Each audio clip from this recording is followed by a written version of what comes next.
What's up, everybody? This is Real Cool Adventures, and today we're literally trying to scout out what could have done this to a large horse. This horse is, I don't even know what horses weigh, but this thing's got to be 6 feet tall. Look at the size of these scratch marks. And whatever did this, in my opinion, was not a scarecrow, a robin, a bobcat, something small. I have a feeling it was either a bear or a really large cat. So we're setting up the cameras out here. We're going through, we're gonna review them, we're gonna check out what we can find. I've seen a lot of coyotes here, a lot of other big game, a lot of tracks. Let's go ahead and get into it. What's up, everybody? Welcome to Real Cool Adventures. And on this video, first of all, I'd like to say thank you for subscribing and turning notifications on and everything for upcoming events. I hope you enjoy these videos because we have a good time making them. But let's get into the action. Right off the bat, I put a trail camera up here, and I'll show you a picture of the stand that we use to put that camera up.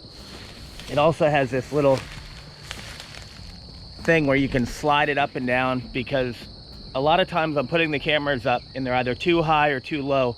So I've come back several different days and I've adjusted the height from about 3 feet down to 2 feet.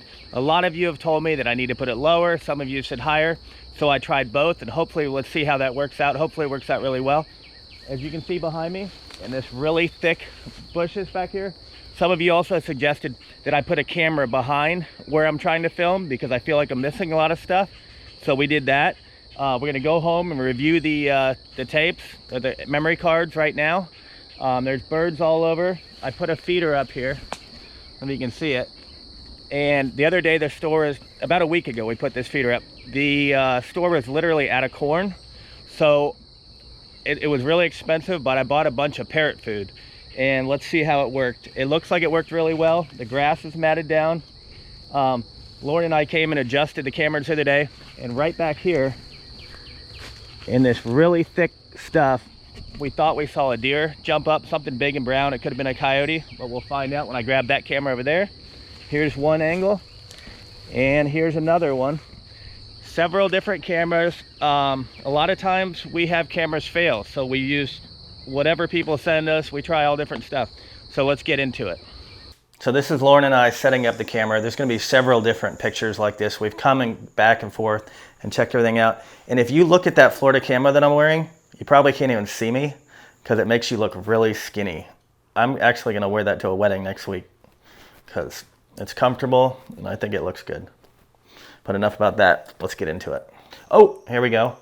That's a deer in velvet. I have seen a 4-point out here, but I've only seen him early in the morning, and I don't know if that's him. 1, 2, 3. So that's a 6-point. That's half of the rack. I'm assuming that's a 6-point that I did not know is there. So that's cool, but that's not what we're looking for. You know, it's April. They're in velvet, starting to come into velvet. Well, let's keep on moving.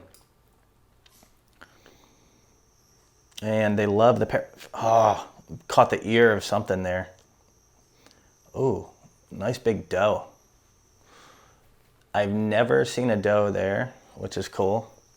Now, we did set up the camera one day and Lauren said she saw something brown. She swears that it jumped in the trees, but I also have tried to find coyotes here, and for whatever reason, I'm not finding any coyotes.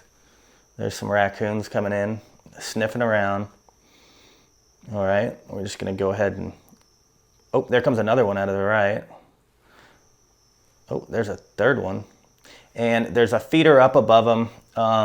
And like I said, I put corn around, but the one day they didn't have any corn, so I bought parrot food. And I think that brought a lot of the smaller stuff in because it has raisins and grains and all types of stuff, and it was super expensive. I don't recommend doing that. I'm really not trying to attract birds, but it's all I could come up with that day. We're primarily trying to go after to see if there's a panther or bear. I found both tracks nearby, but there's just two little kissing cousins, and they look happy. One's got a weird tail. Yeah, so I was kind of hoping that we would find something big, but let's get on to the next spot. There's the same two guys. So I'm just gonna kind of go through this fairly fast till we can find the bear or whatever is coming in there. Panther, bobcat. Ooh, nice big deer. Oh, let that slow down. Let's see. And deer love parrot food. Note to self. She's eating it too. I think we just found, oh, that is a 6 point, right? No, 4 point. That's a different deer, right? No, 1, 2, 3, 4, excuse me. That's cool though. How cool is that in velvet? Looks like a reindeer. A cool shot though. Oh, he's back. I think the next day I moved the camera further back because I was skeptical if I had the camera too close to the food. So let's keep going. Here comes another raccoon in the scene. We're just gonna go right through this. Let's get to the next one. Okay, ready? Yep. All right, so here's the thick part I was telling you about. Right behind there on the edge of that canal, we see tracks in here. I've seen rubbings that look like deer have literally been rubbing their antlers up and down, but it's almost too thick to walk through. And like several people have suggested, we need to put a camera in the thick stuff and see what's back there. We went ahead and did it. We didn't put the best camera we had because I really didn't think we would find anything, but that's cool right there. We found some type of blue finch bird, mockingbird thing. Yeah, that's the problem. Also, I think for me putting the bird food out, I think I'm literally attracting canaries and all types of other songbirds. Hope they didn't trip it, but well, something tripped it at night though. This might be the little raccoon. Oh, what is that? That's some type of little night finch. Bottom left. If anybody knows what that is, please leave that in the description down below, because I didn't even know there was any type of little songbird that fed at night that I'm aware of. Unless the sun's about to come out. Let's keep going through it. I figure we might get a snake in here too. Some type of bird. Oh, the sun's coming up. Cool. All right, let's keep going. That little grape smuggler is eating everything. And it's real swampy. You can see the ferns. I mean, a lot of times in the summer, this would be 2-3 feet underwater. But let's go ahead and get into it. All right. There's some type of other songbird. You can almost see the feeder through there. Let's keep going.